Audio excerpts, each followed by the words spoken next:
everyone, and welcome to today's session where we're going to learn about nucleic acids. And by the end of this session, we're expected to be able to describe the structure, type, function, and chemistry of nucleic acid as well as DNA replication.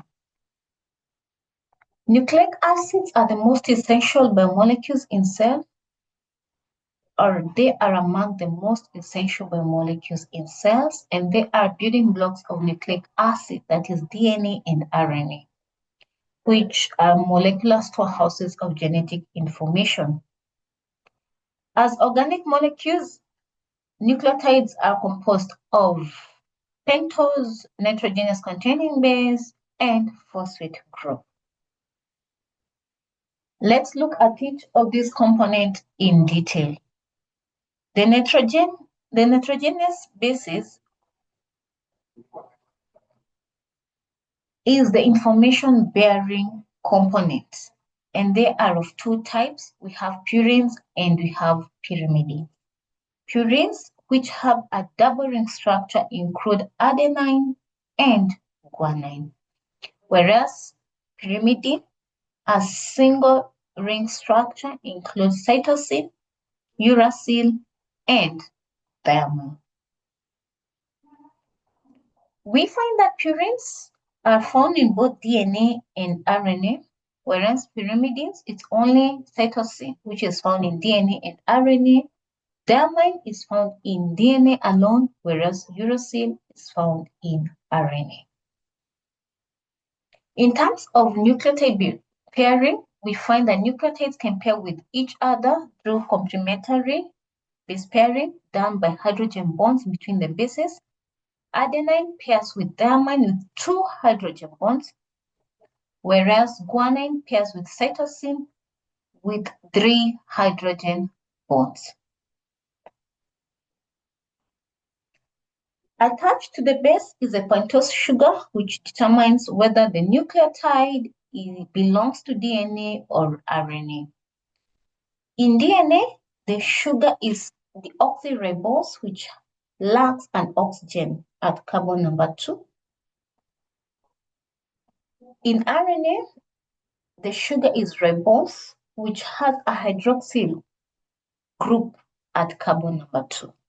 And this small structural difference affects stability in that the oxyribose makes DNA more chemically stable, whereas ribose makes RNA more reactive and suitable for transit functions such as protein synthesis. The third component is a phosphate group, which is bonded to carbon number 5 of the sugar. It is important to differentiate between a nucleoside and a nucleotide. A nucleoside contains only base and the sugar. And so when we add a phosphate group to the nucleoside, it becomes a nucleotide. When it comes to naming of nucleotide, it follows a systematic rules that reflect these components and their combination. The name of the nucleotides always begins with the name of the base. So this nucleotide, adenine, is the base, and therefore it is adenosine.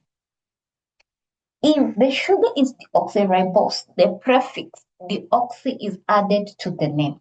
So if this was a deoxyribose sugar, we could have added a deoxy before the name adenosine.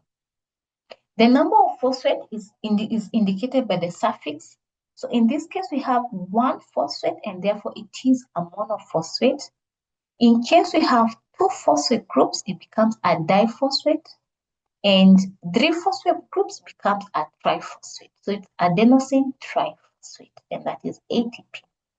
So we've said that if it is a DNA molecule or nucleotide, we add a prefix deoxy before the name, or it's added to the name. So if it is a cytosine, we say it's a deoxycytidine monophosphate in case it has one monophosphate, and it is abbreviated as DCMP. If it's a diphosphate, DCDP, and in case of a triphosphate to 3-phosphate group, it is a DCTP. What are the functions of these natural occurring nucleotides. One, they're involved in energy transfers. They also have genetic information, that is, they store and also transfer the genetic information.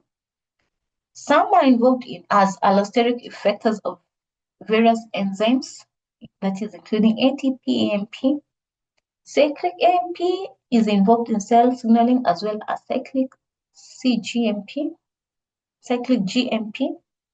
Adeноnucleotides are constituents of FADH, NADH, which are cofactors in various biochemical processes. And GATP and GDP are involved in signal transduction in various biological processes. So let's look at the phosphodiester linkage. And when you're talking about the phosphodiester bonds, it's just a chemical bond that connects individual nucleotides together to form nucleic acid. So during nucleic acid synthesis, the phosphate group of one nucleotide forms or reacts with the hydroxyl group on the carbon 3 of the sugar of another nucleotide. And this reaction is a condensation or dehydration reaction, meaning a water molecule is released when the bond forms. And so the resulting 3 to 5' phosphodiester bond links two nucleotides together. So let's now look at DNA structure. As you know, DNA is a hereditary molecule that carries genetic information in all living things. And it consists of two complementary polynucleotide strands which are twisted around each other to form a double helix structure.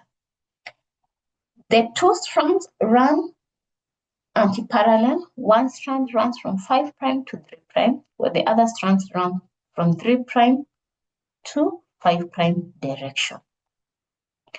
At the 5' end, we have a phosphate group, whereas at the 3' end, we have a hydroxyl group. The backbone of each strand of the helix is composed of alternative sugar and phosphate residues. And the base on one strand pairs with complementary bases on the opposite strands. That is through the hydrogen bonds. That is, T will pair with A and G will pair with C. And this follows the Chagaf's rule, which ensures uniformity in diameter and also accuracy in replication. So we can safely say that DNA is stabilized, or the DNA double helix structure is stabilized by hydrogen bonds between complementary bases and also the phosphodiester bonds, providing covalent backbone stability. It's also important to mention about the groups. We have the major and the minor groups. Here we see that the helical twists creates alternating major and minor groups along the molecule. These groups are binding sites for protein, including transcription factors and enzymes, allowing specific interaction with the DNA sequence. Types of DNA. Based on structural conformation, we have the aDNA, which is right-handed, and it forms under dehydrated condition, and it has about 11 base pair per turn. It's broader and flatter compared to the bDNA, which is common form under physiological condition. It's also right-handed, and it has about 10.5 base pair per turn. The zDNA is left-handed, and it forms under high salt conditions or when DNA is under supercoiling stress. So its zigzag backbone distinguishes it from other forms of DNA. Based on cellular location, we have nuclear DNA, which is found within a cell's nucleus of eukaryotes. It is organized into linear chromosomes and carries genetic information. Mitochondrial DNA is circular and codes for proteins involved in oxidative phosphorylation, and it is maternally inherited. Some viruses also contain DNA as a genetic material. It can either be single-stranded or double-stranded. Bacteria, they have the plasmids, which are small circular extrachromosome DNA molecules, and they carry genes that are important for their survival, in that sometimes they confer antibiotic resistance. So having looked at structure of DNA, let's look at RNA. RNA is a single-stranded nucleic acid that plays a central role in gene expression. Inasmuch as it is a single strand, it can fold upon itself by base pairing between complementary regions, forming hairpin loops or stem loops, structures that stabilizes the molecule. And so these structures are essential for RNA function. For example, in tRNA, as here's an example, depends on this complex folding for its activity. And as we shall see when you're doing transcription, RNA links between DNA and protein, making it essential, as we had said, for gene expression. Types of RNA, we have messenger RNA, which carries genetic information from DNA to the ribosome, so it serves as a template for protein synthesis. We have also the ribosome RNA. It forms the structure and functional core of ribosomes, responsible for protein synthesis. Transfer RNA, it serves as an adapter molecule that translates nucleotide sequence from mRNA into the amino acid sequence of protein during protein synthesis. Small nuclear RNAs, they play a role in splicing, that is the removal of introns, the not coding region, and so they ensure accurate and efficient RNA processing. MicroRNA, they regulate gene expression by binding to target mRNA, and therefore they ensure mRNA degradation or they inhibit translation.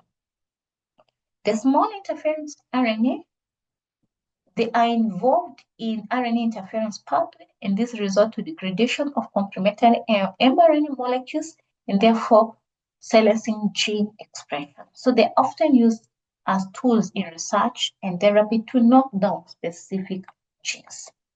So having looked at that, let us look at DNA replication. And DNA replication is a process by which a cell makes an exact copy of its DNA before cell division. And so it ensures that genetic information is accurately passed from one cell generation to the next. And this process is semi-conservative, as confirmed through an experiment. And here we see that each polynucleotide or each strand acts as a template for a new strand to form. And the newly synthesized strand contains half of the original molecule and a new strand. And so we can see that half of the original DNA molecule is conserved in each of the two new molecules formed. And so let us look at the process of replication. It is important to note that it requires energy, which in form of ATP, which activates the free nucleotides in the nucleoplasm. And by adding these two extra phosphate group, it allows them to form the phosphate, the ester bonds. So the first phase in DNA replication is initiation, and replication begins at a specific site called the origin of replication. And here we have enzyme DNA helicase unwinding and separating the two strands, forming a replication fork.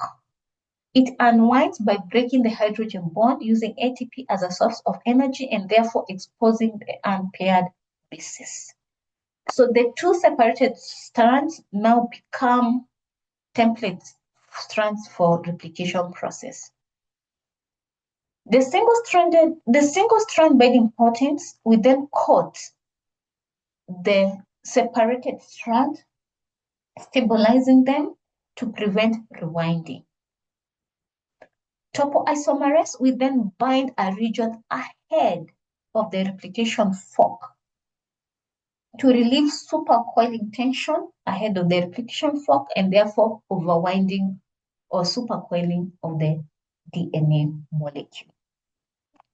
Primase will then synthesize in its strand an RNA primer which is complementary to the DNA strand. And it will synthesize it will provide a hydroxy group at carbon number 3 for DNA polymerase to begin synthesis.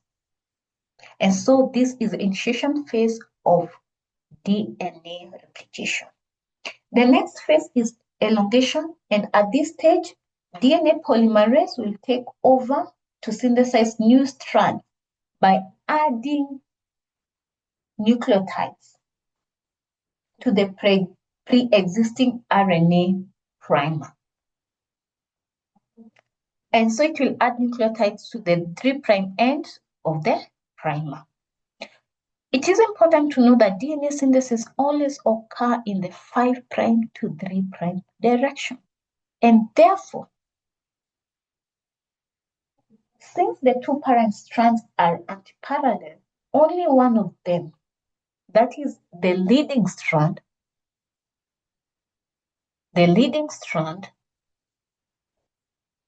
will be synthesized continuously in the same direction as the replication fork. The other strand, the lagging strand, which runs from 5' to 3' end, will be synthesized discontinuously away from the replication fork. This is because DNA polymerase cannot add nucleotide in the 3' to 5' direction. And so when the primer is synthesized, the DNA polymerase in the leading strand will add nucleotides to the growing strand continuously. So this is what we are saying, that the leading strand, which runs from 3' to 5', will be synthesized continuously from 4' to 3' direction. Whereas the lagging strand, which runs from 5' to 3', will be synthesized in a discontinuous manner in fragments. And so let's look at how is the lagging strand elongated. And to form these fragments, we'll have various primase synthesizing RNA primers.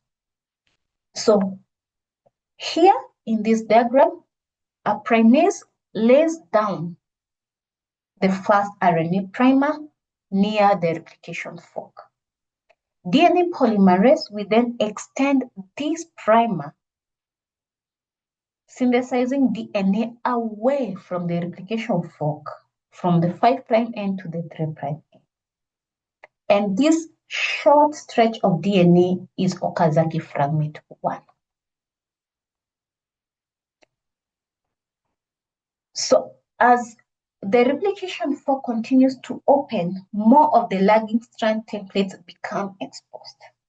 So primase, before a second fragment is synthesized, DNA polymerase will detach, and then we'll have a primase add a new primer further along the template closer to the replication fork.